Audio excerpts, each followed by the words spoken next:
اعوذ باللہ من الشیطان الرجیم، بسم اللہ الرحمن الرحیم۔ السلام علیکم ناظرین، آج کی ہماری جو لیکچر ہے، ویڈیو ہے، اس کا ٹاپک ہے دمہ، جس کو ہم انگلش میں ایزما کہتے ہیں۔ یہ اصل میں سانس کی نالیوں کی رکاوٹ ہے اور ناظرین عام طور پر اس کو ناقابل علاج مرض سمجھا جاتا ہے اور اس کے لیے ایلوپیتھک ڈاکٹر جو ہیں وہ زیادہ تر اسٹیرائڈز استعمال کرتے ہیں تاکہ نالیوں کی یہ رکاوٹ جو ہے وہ دور ہو سکے۔ میں نے پہلے بھی ایسے ہی حساس ٹاپکس پہ بات کی ہے، جیسے گینگرین پہ بات کی ہے، جس کو ہم کہتے ہیں کہ جی ایلوپیتھک میں یا انگریزی علاج طریقہ علاج میں اس کا لا علاج سمجھا جاتا ہے۔ تو آج بھی میں نے ایسا ہی ایک ٹاپک چوائس کیا ہے جس کو ہم دمہ کہتے ہیں یا ایزما کہا جاتا ہے۔ تو ایک بات میں بتاتا چلوں کہ رب کریم نے انسان کو علم عطا کیا ہے تاکہ وہ بیمار انسانوں کا علاج کر کے انہیں صحت یاب کر سکے۔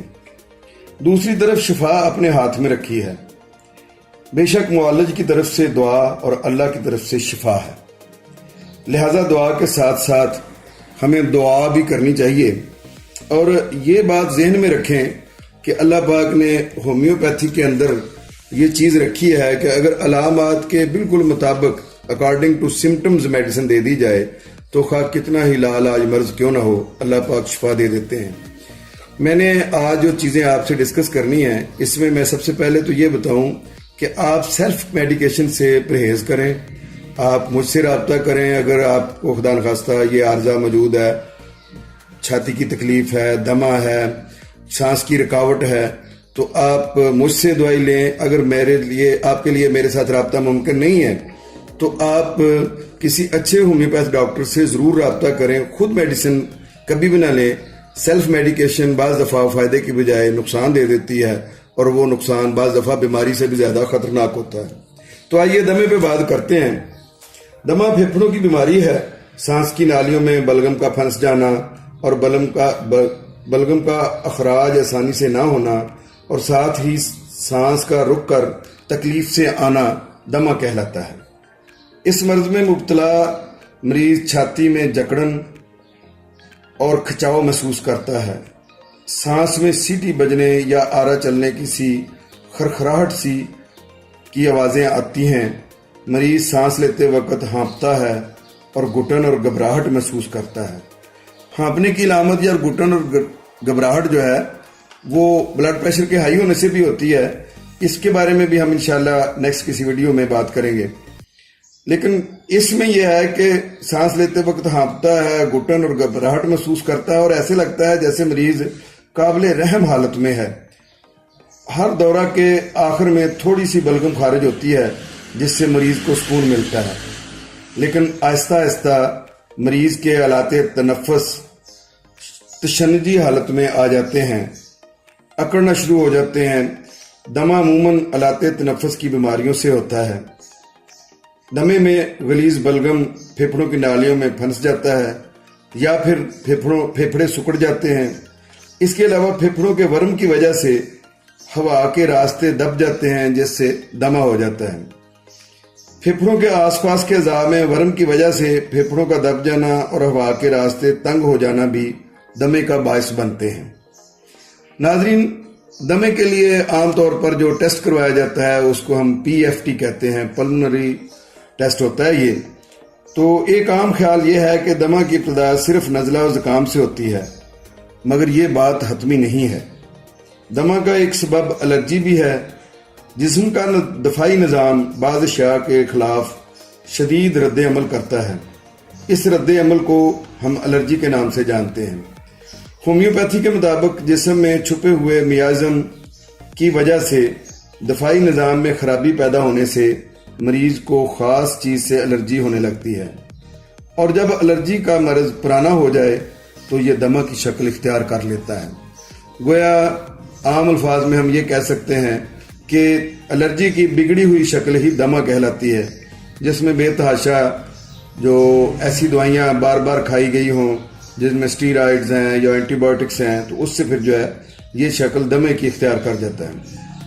مختلف اشیاء مثلاً گرد و غبار، دھواں، گھاس پھوس کے ذرات، پولن، پودوں کے گلے سڑے اجزاء، کیمیکلز اور مختلف غذائیں الرجی کا سبب بن سکتی ہیں۔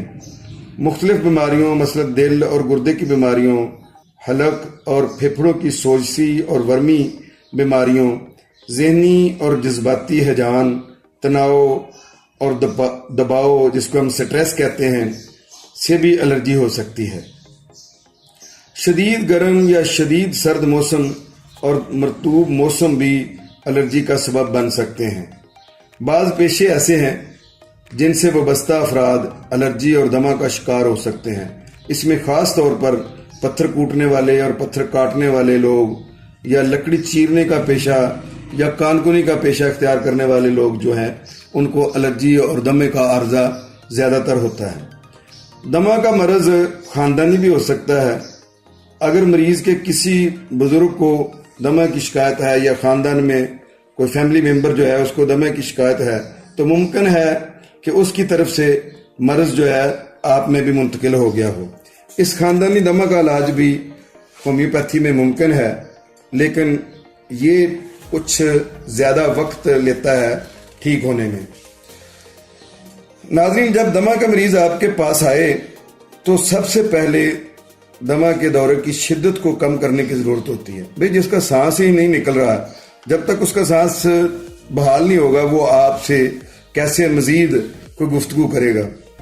کیونکہ دمے کے دوران مریض بہت زیادہ تکلیف میں ہوتا ہے۔ مناسب دوا کے استعمال کے ساتھ ساتھ مریض کو کھلی ہوا اور ہوادار جگہ پر رکھنا چاہیے، اس سے دورہ کی شدت کم ہوگی۔ مریض اگر دورہ کے دوران سانس روکنے کی کوشش کرے تو دورہ کی شدت کم ہوگی۔ مریض کے ہاتھوں اور پاؤں کو گرم پانی سے ٹکور کی جائے تو اس سے بھی دورہ کی شدت میں کمی آ جاتی ہے۔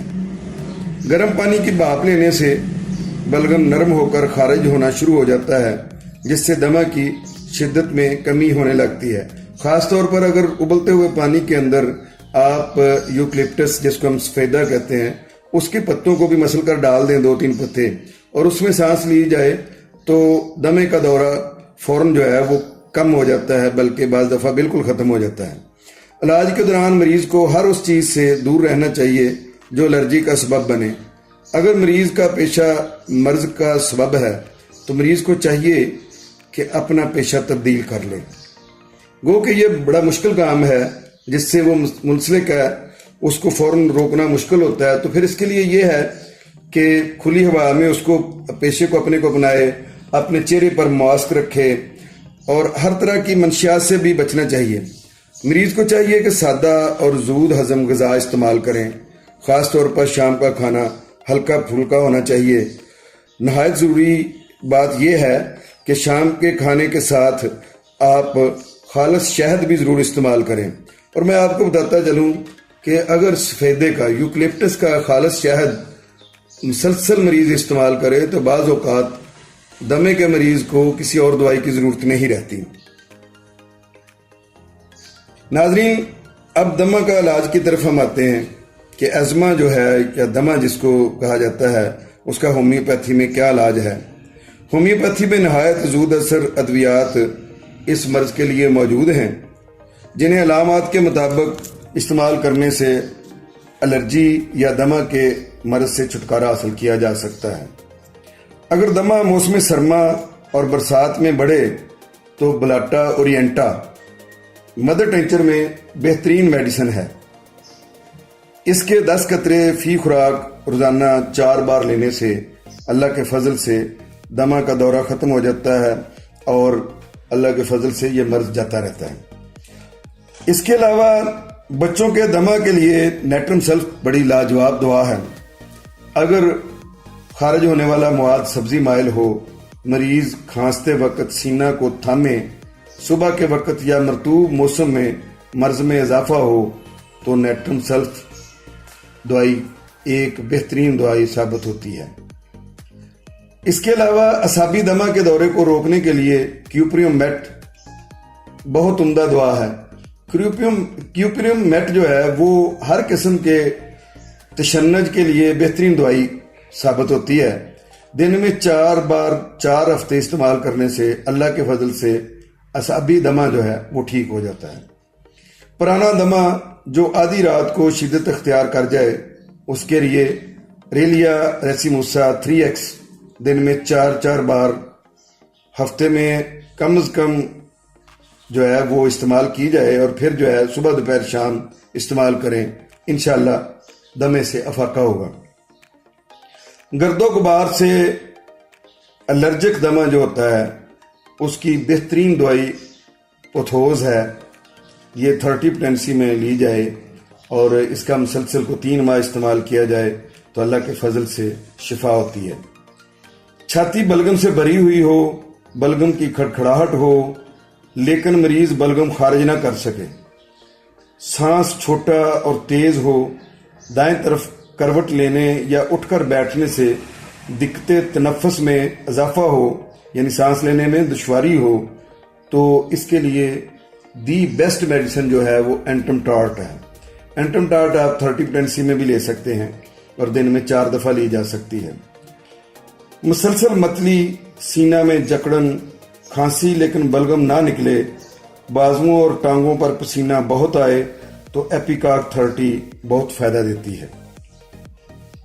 گردوں کا فیل ناقص ہونے یا شوگر کی وجہ سے دمہ ہو تو کیوپریم آرسینیکم 30 بہت عمدہ دوائی ہے۔ ناظرین، میں شوگر کے حوالے سے اور گردوں کے فیل ہونے کے حوالے سے پہلے بڑی تفصیل سے اسی چینل پر ڈسکس کر چکا ہوں۔ شوگر کے حوالے سے اگر کوئی بھی آپ کو کمپلیکیشنز ہوں تو ہماری وہ گزشتہ ویڈیوز کو ضرور دیکھیں، تاکہ جو ہے نا آپ شوگر کی وجہ سے کوئی پرابلم ہو تو اس سے رہنمائی حاصل کر سکیں۔ اور شوگر کی وجہ سے اگر دمہ ہو تو کیوپریم آرسینیکم کو بالکل نہ بھولیں۔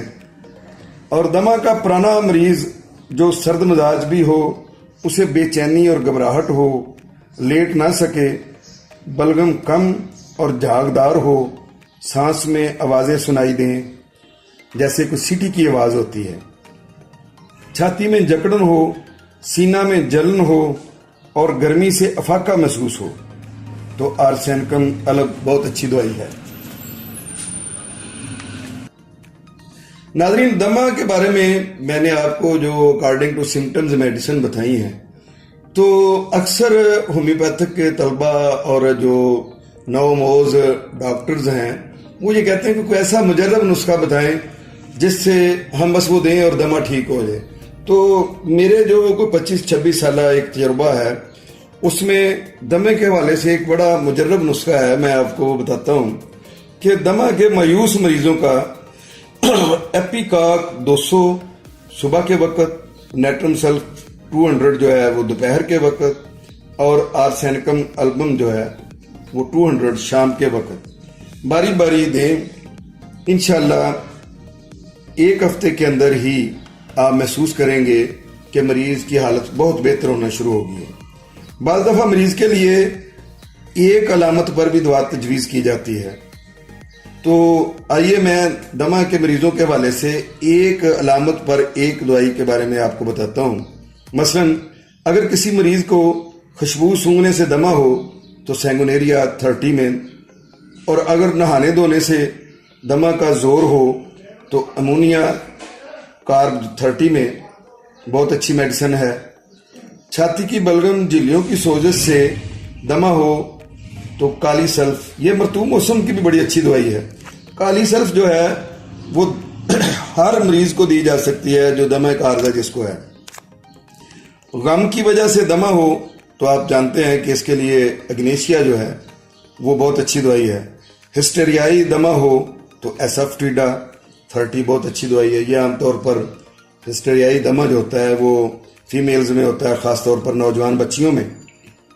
آکسیجن کی کمی سے دمہ کا دورہ ہو تو کاربوویج بہت اچھی دوائی ہے۔ یہ تو پہلی ڈوز ہی بتا دیتی ہے کہ میں نے اپنا کام دکھا دیا ہے۔